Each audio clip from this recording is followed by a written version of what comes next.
ทุกคนบุญจืดอยากบอกกับทุกคนว่าการสู้ชีวิตมันบ่ได้ง่ายอย่างที่เราคิดการสู้ชีวิตมันบ่ได้หรูหราอย่างที่ทุกคนใฝ่ฝันเนาะการสู้ชีวิตมันคือการเอาตัวรอดจากจุดที่เราบ่สามารถอยู่ในจุดเก่าได้เราอยากออกมาจากจุดที่เฮ็ดให้เราเจ็บปวดอยากออกมาในจุดที่เฮ็ดให้เราบ่มีความหวังในชีวิตเราจึงออกจากจุดนั้นเราจึงพาตัวเองให้ออกจากจุดนั้นให้ได้เพื่อชีวิตการเป็นอยู่ที่ดีของตัวเองการสู้ชีวิตมันบ่ได้ง่ายมันบ่ได้หรูหรามันบ่ได้สมบูรณ์แบบอย่างที่เราคิดการสู้ชีวิตมันคือจุดหนึ่งที่เราเริ่มเอาตัวเองรอดการสู้ชีวิตมันเป็นอีกจุดหนึ่งที่เราสร้างพลังให้กับตัวเองว่าเราจะบ่ถอยหลังเราจะบ่อ่อนแอ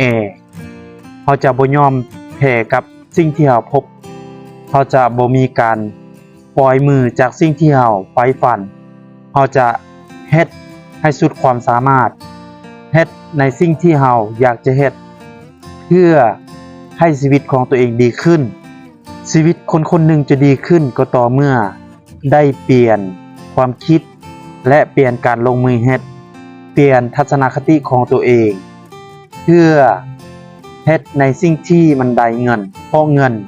คือจุดเริ่มต้นของการมีชีวิตที่ดีขึ้นของคนคนหนึ่ง